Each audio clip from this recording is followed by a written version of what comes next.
Hello everybody, I'm Gwen Campbell-Mindes, and welcome to Gwen Aimlessly Chatters About Real Literature, also known as books my dad, who has a PhD in English literature, thinks I should read because of reading them improves my understanding of good literature. So, this was a tough one. Not tough to read in that it is difficult to read the words. It's not a book with, concepts such that you have to read through a paragraph 4 or 5 times just to understand what an author is getting at. It's not hard to read on those sort of intellectual levels. What makes it difficult to read is that it's dark and it's bleak. This, in some ways, not in terms of style or subject matter per se, this is a callback to Harriet Said. Now, Harriet Said was a difficult book to read because you're reading about a girl who is effectively turning into a sociopath by association with her friend, that her friend is frighteningly obsessive and, as I said, effectively sociopathic. But, she didn't start out that way, and Harriet makes her into one. In this particular case, Harry Crew's A Feast of Snakes is difficult to read because our central protagonist, Joe Lon Jr., is, well, he's broken in some ways. And the thing is that, yes, crazed sportsmen, religious fanatics, dirt farmers, and good old boys have gathered for the ritual, and the air hums with bizarre promise, especially for Joe Lon Mackey, ex-honcho of the Mystic football team, etc., etc. If you want to, you can, of course, read everything that's written on the back cover there. I've given you the full cover because, of course, the snake that he is holding, at least I assume that guy on the front with the snake in his hand is supposed to be Joe Lon Mackey Jr. Joe Lon. The thing is, I've given you that because, of course, you have sort of the whole cast of characters painted out, and this might have been made into a movie. It was difficult to tell. One of other Harry Crew's books was made into a movie, and, you look at some of these people painted on the cover, and they look vaguely familiar to me.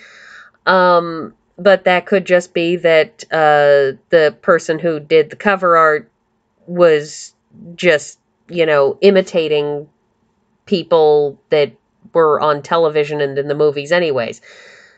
Be that as it may, the thing about this is that Joe Lon, you can say he's a terrible person. He beats his wife, he practically assaults Bernice, who is a former high school sweetheart of his, who he kind of is still in love with or obsessed with or something. He is not particularly nice to his sister, who suffered some kind of mental breakdown in the wake of their mother's death.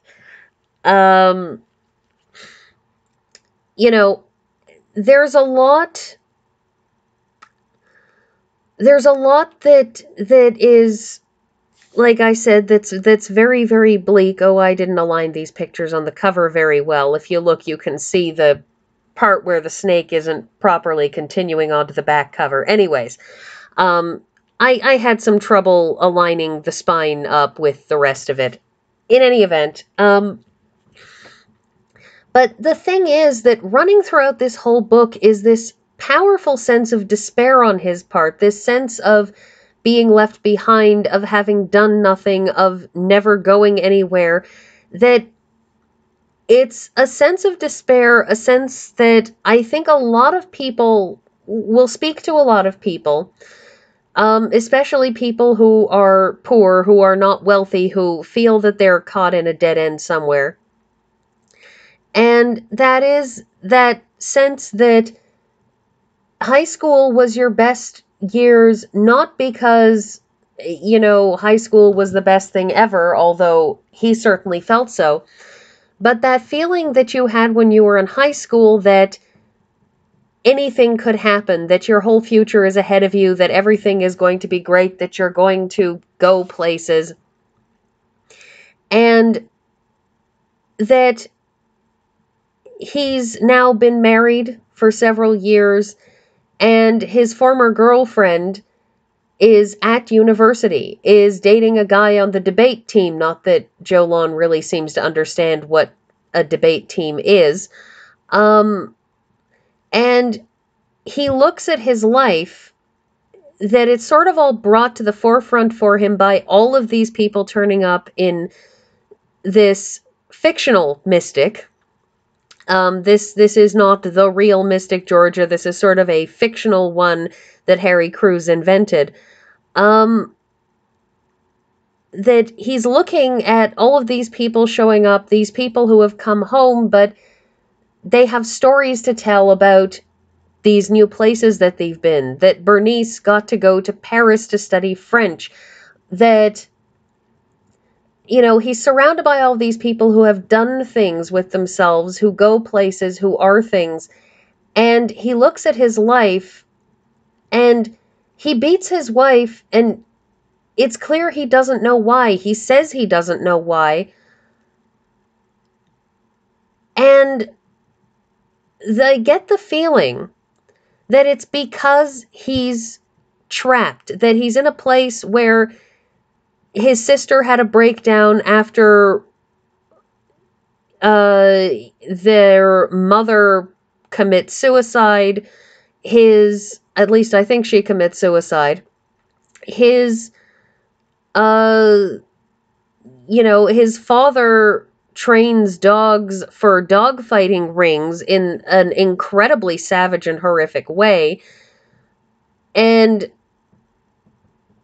and he seems like somebody who is at heart a decent guy who's just having a breakdown, because he's always thinking, this isn't right, I shouldn't be doing this, this is a terrible thing, and maybe we should be nice to those dogs, and I should be nicer to my wife. And it's just this constant grinding effort on his part to sort of be decent and be nice, and it's wearing at him as he looks at everything, and you see that he keeps on doing these terrible things and then thinking afterwards that he should never have done it.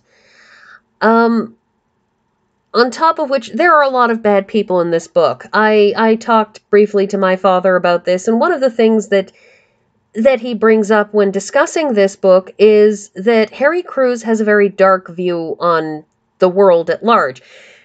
Actually, before I continue, I should say that there's a bit of a story behind this book, or rather, my winding up reading this book, because my father initially did not suggest this one. He suggested Harry Crews' book, Car, which is apparently about a guy who wants to become known for something, anything, and decides he's going to eat an entire car. That, he'll take the car and he'll break it down into small pieces that he can swallow.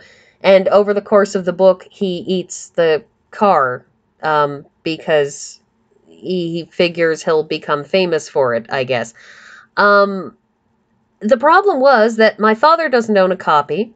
The local library has one copy in the research library downtown that you cannot take out. And I couldn't find an online copy anywhere either. So I asked him for his second choice. What book did he want to swap out for it? Or did he think, if I couldn't read that one, should I read another one, or not read any of that at all?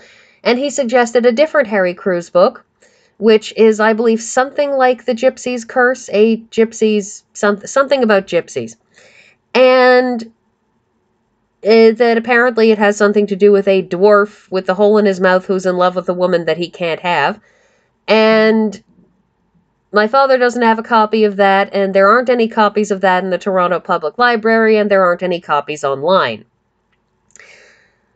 So he went for his third one, which was one of the books I could find online, but he actually owned a copy of this, so that's how I wound up reading this one. But if you're interested, his actual primary recommendation is Harry Crew's Car. So, you know, just keep in mind. So we go through this book, and there's this sheriff who is terrible, who rapes a black woman that he keeps on telling her that he loves her, and then he basically rapes her by threatening her with a rattlesnake. The snakes thing is because the school team is the Rattlers. The whole episode of this book is set during the course of an annual event, which is an annual snake hunt, where everybody on a particular day gets together and hunts snakes, and it started to become a huge tourist thing. And so part of what's happening for him also is there's a small man who is from South America somewhere, and he and a friend of his wind up practically beating the man up, and they're both drunk, and he sort of realizes the next day he shouldn't have done it, but he sees that man. There are a couple of visitors from a Florida State University who have come into town, one of whom is some sort of bodybuilder karate champion type, and the other one is also a former majorette and a PhD candidate. She is the PhD and he is the karate champion. And and they're not particularly nice people, but they, like I said, all of this wears on him. That said, of course, we get the perspective of the young black woman who is raped by the sheriff, and she goes a little nuts, and because, it just sort of broke her, being threatened with either a rattlesnake, which she is genuinely terrified of, or the sheriff raping her, which, she makes a decision many people would make: death or rape. Well, you can come back from a rape, in theory. You cannot come back from death. And, and so this whole book is filled with bad people and twisted people and broken people and victimized people. And through it all, Joe Lon, he's not a victim, save by virtue of just circumstances that tear at him. He's got a very bad example in his father, who is vicious to his dogs, although his father would apparently never ever harm a woman, and Joe Lon does beat his wife. But again, it's like he's got these compulsions, this inability to control himself, that makes him, to me at least, feel very sympathetic, because it makes me feel, while reading it, like he just needs someone to help him, that he just needs someone to help him get out, and he never gets that help. The end of this book, the climax of this book, is him clearly snapping, and he goes on a murder spree. They're having the feast of snakes, they're having this big rattlesnake hunt, and he just loses it and starts shooting people, because he can't anymore. He can't do it anymore. And the last moment of this book is him being thrown into a pit full of rattlesnakes, with a sort of inevitability, a knowledge that we all have that he's going to die in that pit, because that many rattlesnakes in one place that are aggravated and riled up, one of them is going to bite him. Anyhow, I don't know how other people will see this book, but that's how I see it, as a story of one man's just slide into unremitting desperation. And I think that is about everything, so I will see you all next week.